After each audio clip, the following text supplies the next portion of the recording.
Hello and welcome again to another episode of Battle Ready. Ready. Where today we thought we would talk about what's on everybody's mind, the Battle Scroll. Battlescroll. Actually, it might not be on everybody's mind. Well, Battlescroll. Yeah. Just pretend my hands. Yeah, by the time this goes live, it's been out for a little while. And overall, I think it's a little underwhelming, this Battle Scroll. I'm feeling a Gloomspite gets because the last Battlescroll had Gloomspite. This Battlescroll had Gloomspite. Yeah, Drake is always looking for portents on what the Battle Scroll might mean for the Gloomspite gets. But I can tell you one reason it was a little disappointing. So they did something different. So every Battle Scroll's been a little bit different. Differences. Right? They did a bunch of War Scroll changes on big models one time. They did the Hunt one time where you got different bonus points. Then they did one where they did make changes to Allegiance abilities. And now this is the most recent. Called? And I don't know if it has a special name. Point changer.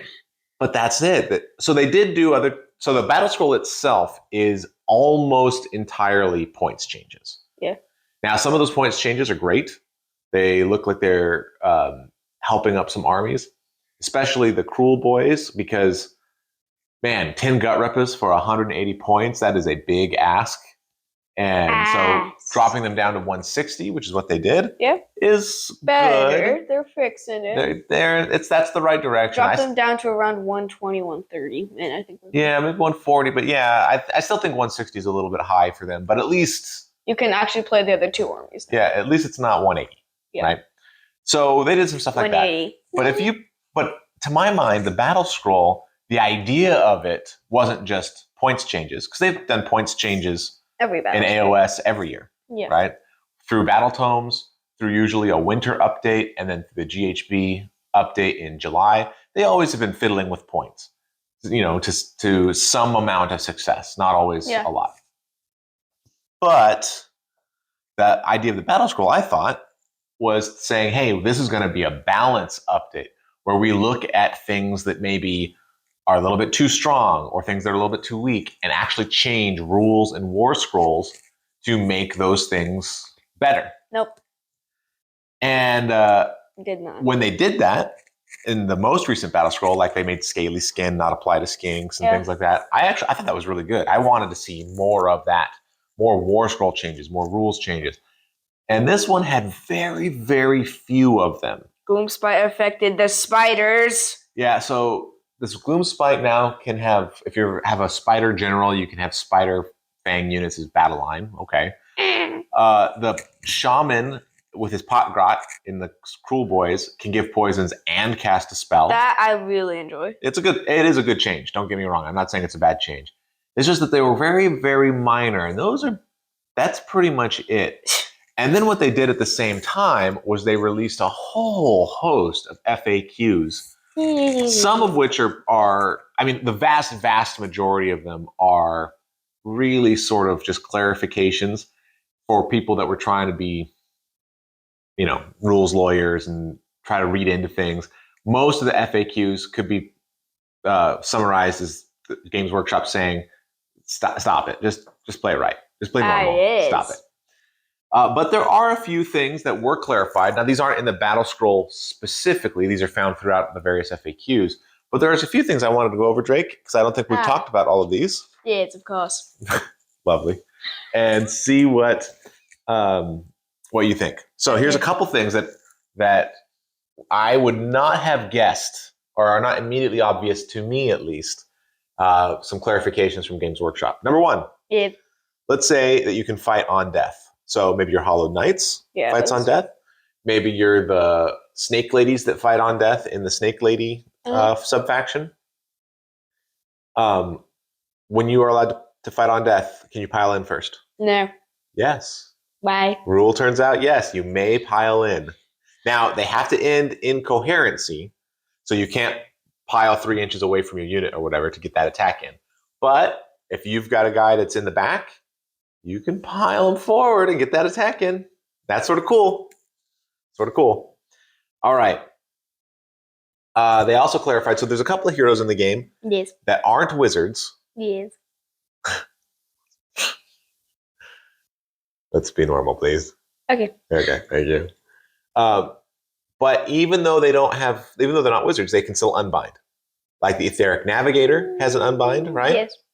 And there's a couple others here and there. If they do heroic willpower, do they get a second unbind? I'm gonna say no. I would have thought yes, but the answer is no. Heroic Yes. willpower gives you an unbind. So if you already have an unbind, you don't get any more. Interesting, I thought. All right, here's another good one. Let's say that you do something to my guys so that the unit fights last. They have the strike last effect. Yes. They're not going to fight till the end of the battle round. But let's say you put that on my Blight Kings. Mhm. And I attack with the Blight King hero. And he has a special ability that says, after he attacks, one of my Blight King's units can attack immediately. Who wins? Me attacking immediately or the strike last effect that you put on it? Strike last effect wins. Nope. What? Yep. The strike immediately overpowers the strike last effect. How does that work? That's really interesting because I would have thought the same thing you thought. I would have said, hey, strike last is strike last. So that's all there is to it. But no, the ability from the hero beats that out. No, I can't strike last Sigvald. No, yeah, sure you can. Because it has to be it has to be an ability like you fight with this guy and then this unit gets to immediately fight. Like the Blight Kings can do that. The Soulblight Gravelords can do that, right? So there's a couple other things. So it has to be that kind of effect where I get to fight immediately. Mm-hmm. Sigvald just has the strike first effect. Yes. And the rules already say if you strike last and strike first, he just goes to normal. Oh. Yeah, if he has both, they just go to the normal. So then you have to choose if you want him to strike first, which you probably would. Yeah, I would always choose strike first. Yeah, strike first is always good. But then I would get to attack back immediately. One thing that they did that's a little bit of a change. So the Galatian veteran, the whole battle pack we have right now. Battle pack. So you remember in the last one, we had a spell that could turn anybody into a monster, right? Yes. Okay. So there's a spell for this one that we haven't used very much because it's a little confusing and it doesn't come up as often as you'd think. It's confuzzling? It's called Gaze of Gur. Oh! And what it says is when you count models on an objective, you count half as many models, rounding down. So instead of having 5 models, now you have 2, right? But what if they're expert conquerors? Or better yet, what if you have 1 Gargant? So normally that Gargant's like 20 models or whatever, but you cast it on him. It's 1 rounded down to 0. Now he's 0 models. I'd say that would affect the ability / them as Galatian veterans. What do you mean? I mean, if the Gargant counts as 20 models, he would now count as 10. So that's exactly the right clarification. Yes. Yes. So they said it's not so much that it affects models. What you do is you total up what everything's worth. So a monster's still worth 5, veterans are still worth 3, and then whatever that number is, have it. Mm-hmm. So you have the exact right plan on that one. And then the last one that's sort of interesting for us is for the Cruel Gas Cruciator. We don't have him. We don't have that model yet, but he's got a cool ability. And his ability is he basically gives Scaly Skin to all the models around him within 12. All the damage gets reduced by 1. So what if you have 2 Cruel Gas Cruciators? Well, if we refer to the core rulebook, any buff can only be applied +1 or -1. No, that's not what the core rulebook says. The core rulebook says hit and wound and save, except for rend, can only be +or -1. Uh-huh. Everything else is fine. Now, most war scrolls say if any units with this ability do blah, blah, blah, blah. Yeah. So that way it doesn't stack, right? The Cruel Gas Cruciator doesn't say that. So does it stack? So if you had 2 Cruel Ghasts, would all the damage be -2? No. No? No. Well, that's what they decided. That does not stack. So you can at most get a -1 from the Cruel Gas Cruciator. And I think that that's probably true for any other abilities like that. Yeah. It's pretty uncommon in Age of Sigmar to have abilities that stack where you can use the exact same ability on somebody. Yeah. Now, it might be that this guy has an ability called Super Shield that gives you +1 to save. And this guy over here has an ability called Super Armor and it gives you +1 to save, and you can use both of those to give the guy a +2 to save. That happens. But if this guy has super shield, and this guy has the exact same power, super shield, always only one can affect a unit. Yeah. Same way you can only cast one spell of a given name per turn, right? Everybody only benefits or is penalized by one penalty, and generally, right? So what would happen if you renamed Arcane Bolt Arcane? Then you could cast. Then you can cast both. Yeah. In fact, in the Tzeentch book, on the lore for Demon Wizards, there's Bolt of Tzeentch, and on the lore for Mortal Wizards, there's Bolt of Tzeentch, and it specifically says, even though it's on both lores, it's the same Bolt of Tzeentch, so you can only cast it once, even if a demon knows it and a human knows it. So those were the things that I thought were a little bit more interesting, the things that I would not have guessed. But most of the stuff in the FAQs is like, oh yeah, that's how everybody was going to play it. That's how everybody should have played it. Maybe there were some crazy people that were trying to like parse the words and get an unintended advantage. That happens, but they were shutting that down. But there wasn't a lot with the battle scroll that was game changing. What about the what are the guys that were like at the lowest and then went to the top? Oh, the Beasts of Chaos. Like what? Yeah, I don't. They might have made a change there. I don't remember all the details for all the ones. They were here and now they're here. Well, that's because they got some good buffs.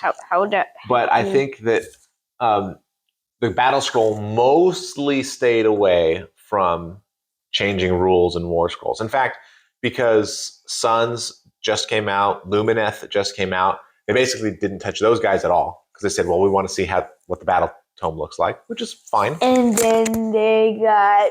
But it just seems like, there are problematic elements, and I would really like to see the battle scroll, if it is going to be quarterly, focus on that. I would like to see the focus be, points changes are fine, and we might see them from time to time. Like Slanesh got a bunch of point decreases. Some Stormcast stuff went down, some went up. So depending on what you're looking at, and points changes can be fine. But I would really like to see the battle scroll focused more on what abilities are becoming problematic, what abilities are just too strong, and bring those back, or what abilities are so bad that they just need to be fixed, like the Swamp Kala being able to cast spells too, or all of the Gloomspite. Frankly, I think the Gloomspite changes, and we did a video about the Gloomspite changes. We'll put it here, here, here, or here. We'll put it in a corner. But we did a video about one of the Gloomspite changes, and it's going to need to be a sort of a dramatic overhaul. So I don't expect a battle scroll to come out and be like, here it is, here's all the new battle traits we're giving. I think it's probably going to need to be a battle tome. That's the only way to fix it. Yeah, I think so. It suffered so badly that not even a white dwarf is going to help. They're going to need a battle tome. They're going to need a battle tome. So hopefully they're coming up. But so this battle scroll, and it came late too. Yeah. The battle scroll probably should have come out about a month or so before it came out. So, I don't know. A little underwhelming on this one. Underwhelming. And we'll just see. We'll see where it goes from here. So typically in December or January, we see a big points update. Mm-hmm. Maybe we'll see the winter battle scroll then, or maybe they'll just say, hey, it's not been enough time, so we're going to push that one off. But we'll see. But anyway, if you've been interested in the battle scroll changes, like I said, there's not a whole lot of them. I would recommend going through the FAQs for particular armies you play or play against, and just making sure that you're aware. But for the most part, it's all pretty obvious things. Obvious. Any final battle scroll thoughts? I got 3 correct and 2 wrong. Yeah. That just goes to show that some of the changes they made, the ones I picked, were some of the not super obvious ones. Yeah. All right. Well, this has been another episode of Battle Ready. Thanks so much for watching.